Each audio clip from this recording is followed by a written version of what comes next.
But even then, I knew this is what I had to do. I knew I had to take this step. So when it didn't work out, I drew upon my spiritual, should we say, bank account and withdrew all the faith and all the trust in the universe and all the self um, sense of self that I'd cultivated and went forward. And then, I saw something remarkable happen, which was that what was needed more than anything else was for me to be what I've come to call a faith keeper. You're tuned in to Compassionate Las Vegas, the podcast, where compassion inspires action. Together, we're building a world centered in understanding, empathy, and courageous action, starting right here in the heart of Southern Nevada. We're taking the principle of do unto others as you would have them do unto you to heart. Now, let's welcome a man committed to fostering compassion in every corner of our city, a beacon of compassion in Las Vegas, your host, Will Rucker. Welcome to Compassionate Las Vegas, the podcast. I'm Will Rucker, and I want to thank you for tuning in to today's episode. I'm really excited about this conversation and about introducing you to this individual who actually probably is more of a reintroduction because he's done some incredible things across the globe, and you've probably heard about them, but maybe just not in this context. So with that, I would like to welcome to the podcast none other than David Gershon. Welcome to the podcast. Well, my pleasure. Thanks for having me. Oh my goodness. So as I mentioned, I'm super excited to speak with you today and to talk about what you're working on right now. But before we even get into all of that wonderful content, I want people to hear about exactly who you are and kind of what brought you to this moment. Is that a question now for me? I guess That's sounds for like it you. is. Yes, it Yeah, is. bring an introduction. So who am I and how did I get here? That is a good question. Not an easy answer. So I would say how I got here is because I seem to be walking the path less traveled. And that is to say, I ask questions that maybe others aren't asking. Most people who want to change the world ask the question, what's wrong and how do I fix it? And then they come up with answers, some good, some not so good. And we'll talk about how that kind of change might work. And but my path has been asking not questions about what's wrong, but what's possible and how do we create it. So my path has been built around my imagination and around my dreams and about the dreams that I feel are possible for humanity because I operate at that level planetarily. And when I go on that journey, asking those questions, I get some really interesting possibilities. And there really are no constraints other than the ones that I generate. One of the things in our empowerment worldview we talk about is the shift from pathology, which is the exploration of what's not working and how to fix it, and to vision, which is what's possible and how to create it. So this is very much integrated into my everything that I do and all the initiatives that I've created. Over the course of time, I have done a number of things. You kind of alluded to one of the big ones, which was the first Earth Run, where we passed a torch of peace around the world in 1986 as part of the International Year of Peace, as a way to really start to transform the energies on the planet from um, nuclear annihilation to a new vision of how we might cooperate for the common good and come together and create peace on Earth. That was quite And successful. David, you say that so casually. Oh, we did Yes. a Earth run, like it's just some minor thing, but you literally carried a flame Yeah. across the globe, including in aircraft. Like that's remarkable. Well, this is true. I mean, it's quite actually a story. I'm just giving you the high points, but we could unpack it because there's so many elements to it. But 1 billion people witnessed it through the media and 62 countries, 45 leaders of the world, and 25 million people. And here's the most kind of mind blowing part. Wherever the torch of peace went, all wars stopped and the world was united as one. And that became my inspiration and made me much more dangerous than I was before, because now I am a firm believer that anything is possible. And therefore I'm going after things that might seem impossible to many. So I love that's that. part of my bio. There's many more things that I could say. What happened in the 40 something years thereafter, some of that may come out in this conversation. Wow. And when you said 40 something years after, that hit me kind of hard because it doesn't feel like 40 years ago. At least for me, it doesn't. And so, wow. One thing I just wanted to highlight is that idea of the flame, because often in compassion circles, we talk about self compassion and self care. And we use the phrase, and I love that you're picking up a cup at this moment, you can't pour from an empty cup. And Nice. what I love about the imagery of the flame is it doesn't matter how many times you light from that flame, the original source is present. It doesn't matter if it's a huge candle or just a tiny flicker, that flame is capable of illuminating another flame. And that's what I see you doing. You're taking things that could be so small and spreading them out across so many different individuals. And I think that may be how you create social change. So we'll kind of dive into that. But Yeah. before we do, thank you for sharing kind of a little background and just getting folks acquainted. I always want folks to know who's on here so they stay till the end. And Nice. if I hope you stay to the end, my friends. I hope this will be very helpful to you in your journeys as well as inspirational. Absolutely. So if you haven't already, go ahead and hit the like button, subscribe to the channel, leave a comment and share and do all the social media things because folks need to hear this. With that in mind, can you set a foundation for us with how you define compassion? I've never defined compassion, so this is a good moment for me. Um, well, I mean, I've often heard it defined as wisdom plus love, and Wow. I like that definition. And I would also say what I like about compassion is that it is an active state of consciousness. It is not passive. It demands something of you toward another person or towards a situation in the world.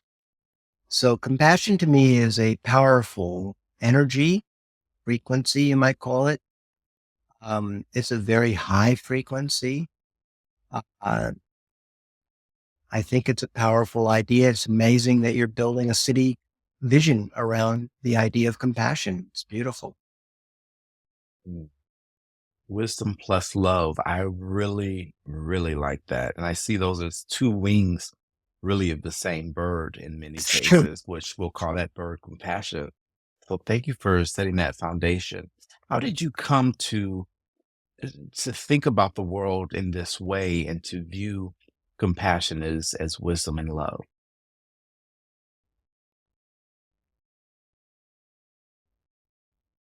I was born with a mission, and that mission has evolved, but it really has boiled down to a very profound idea that has been around for millennium, and that is peace on earth. Um, the Jesus of Nazareth vision was peace on earth. The Hopi nation has been carrying that for the last 1,000 years from person to person, passed on in an oral tradition. And so many different cultures have understood that the organizing principle, the sacred mission of humanity, is to create peace on earth. I would say compassion is a very central idea of what it looks like when we have peace on earth. And we have built 7 attributes in a game we call the peace game that build out what I call the practices that enable peace on earth. So that has been a lot of my journey and the organizing principle for so much of what I do and currently what I'm doing. So let me pause there. I could go into a lot more depth, but that might just be a good way to open up. Yeah, That no, I'm really excited. And I sense that maybe the answer is in these seven practices. But, we use words like compassion and peace and love and just assume that we have kind of a common understanding of what those words mean. And I view words as carriers, they are containers of energy and of information, of spirit in many ways. And so, can we just unpack peace for just a moment? Because peace looks different to different people. So, what does your vision of peace yes, and entail? well, peace has two different parts to it. The traditional definition of peace for the uninitiated is the absence of war. Most people think of peace as the negation of something. And so we want peace means we don't want conflict. We don't want war. We don't want all these tensions in the world. But there's many more dimensions. There's inner peace, which is living in harmony with self, others, and the earth. That's my definition of what inner peace looks like, feels like. There is the building of peace and the creation of peace on earth, which is not a negation, but a constructive um, construction of something that doesn't exist right now on our planet. And that has been the heart of the work that I've been doing in this peace game and these peace on earth zones, and also in the Peace on Earth by 2030 movement that we have built. And again, it's built on these seven strategies or practices, which I also, interestingly enough, grow out of the experience of the first Earth run, which in many ways was a beta test of what peace on earth looked like, because we achieved it for 86 days. And we achieved it by virtue of unconsciously, intuitively applying these seven practices. And so my work now, a good part of my work is helping cities like Compassionate Las Vegas and others, many cities in the Compassionate Cities movement, among others, are applying these practices and trying to build a community based on these practices. So there's a lot of how associated. A lot of my work is really how. We know the why. We certainly know what we want. Well, we often don't know what we want, but when we ask what's in your heart, what would you like the world to look like? Most people will say peace on earth or some version of that. But the question is, how does that become more than just a dream or a concept or a fantasy for some? How do we do that? That's the question and the work that I have dedicated much of my life to. I want to tap into that spirit of imagination because you mentioned that at the start of our conversation. And one of the things that has been a personal focus for me in 2024 is getting back into the arts and into creativity and expressing through those platforms. With imagination, I think that there are many people at this time that are afraid to dream, that perhaps they've been so disappointed, perhaps, Right. that now it's like, oh, we're not going to take this moonshot approach to anything. We're going to play it really safe, which, of course, we know safety isn't safe. But talk a little bit more about imagination and creativity and how you've used that to kind of shape where you're heading. And we will get into the peace games. 'Cause I want to hear more about that. But before we even get to the peace Sure. games, I want to Interesting talk about question. imagination. Thank you. Um, well, let me start with why people do not imagine. And I want to build on your point. People don't imagine because they're afraid of being disappointed. People don't dream. They don't go after things often because they're afraid of failing. And so that's what I call building a house on the foot of the mountain. And so, yes, at some level, you won't be disappointed, but on the other level, you'll never be fulfilled. And so the organizing principle of, shall we say, dreaming, creativity, and imagination is fulfillment as a human being, a sense of deep and profound purpose in one's life. And the worst case is that when you go after a dream, you don't achieve it, but you have learned something, you've grown, you've become more than you were before. And if you really have the other quality you need with imagination, which is tenacity or commitment, then you get smarter and you move forward and you get there eventually. I've learned from everything that I've done. Nothing I've ever done has taken much less than 10 years, some longer. The one I'm working on now is kind of my whole life's vision. But it takes time, and that's trial and error. And then the question is, how do you become skillful as a learner, as an iterative learner, when what you go after initially doesn't, you don't achieve it? And to me, that isn't even the issue. The issue is, what if I learned and if I still hold that vision and it's dear to my heart? Because imagination needs to come out of life purpose. If it comes out of life purpose, then you will stay with it long enough to learn what you need to learn because that's what your purpose is about. But once you've gone on that journey, then uh, you get there sooner or later, or you don't if you're not willing to keep learning.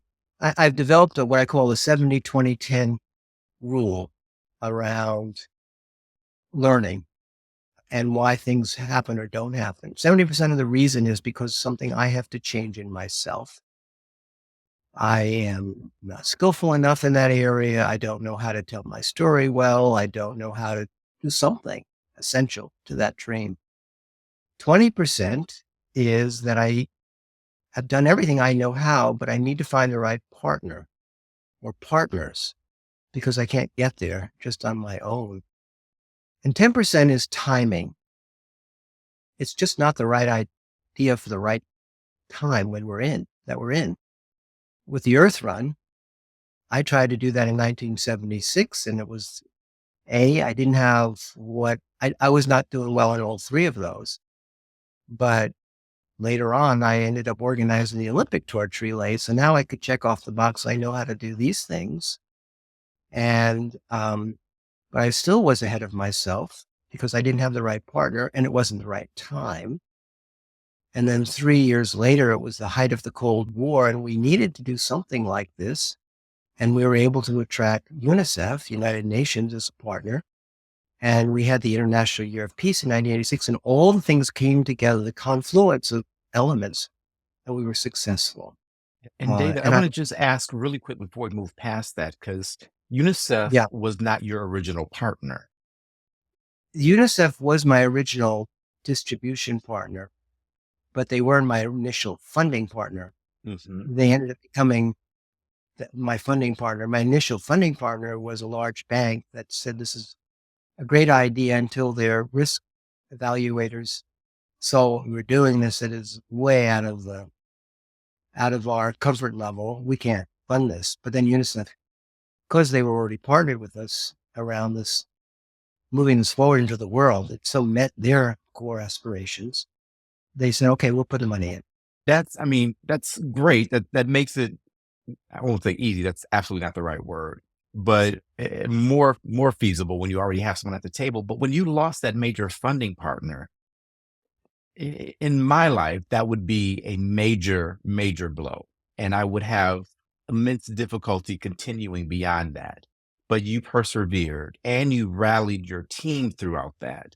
What was it that allowed you to keep that dream alive and push forward? You know, I said, Will, earlier, the more aligned your dream is with your purpose for being here, the easier things are. Because really, this why is why I'm here. And I knew that. I've learned it a lot more over the last 4 decades. But even then, I knew this is what I had to do. I knew I had to take this step. So when it didn't work out, I drew upon my spiritual, shall we say, bank account and withdrew all the faith and all the trust in the universe and all the self um, sense of self that I'd cultivated and went forward. And then, I saw something remarkable happen, which was that what was needed more than anything else was for me to be what I've come to call a faith keeper, a faith keeper in the possible, faith keeper for humanity, and certainly a faith keeper for this particular intention, which is peace on earth. And I still am. But that was the initiation for me. That's huge. I love even that term, faith keeper. So we've got just a couple minutes left, and I want to hear from you a little bit for our audience around why peace is so important and why you chose the mission of peace by 2030. Humanity needs to go through the portal of peace, particularly what I like to use the full phrase peace on earth because it's got a resonance that's more than peace. And it's clearly not about the absence of war.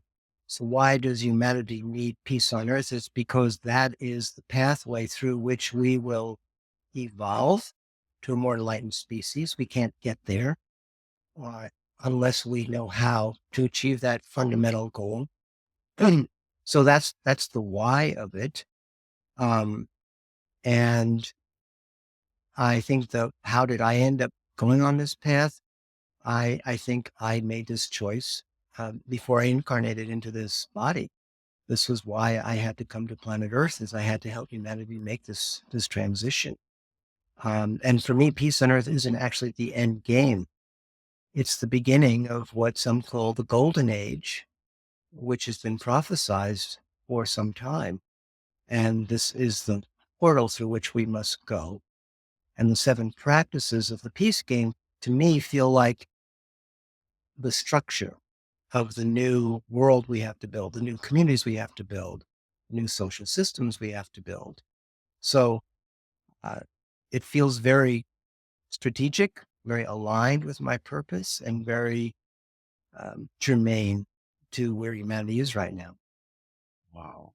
David, there is so much more that I want to get into. I think that this golden age piece is powerful because thinking of peace as just the beginning, that just made everything within me light up. And I know our listeners and viewers are feeling the same way. So will you join us again for another episode?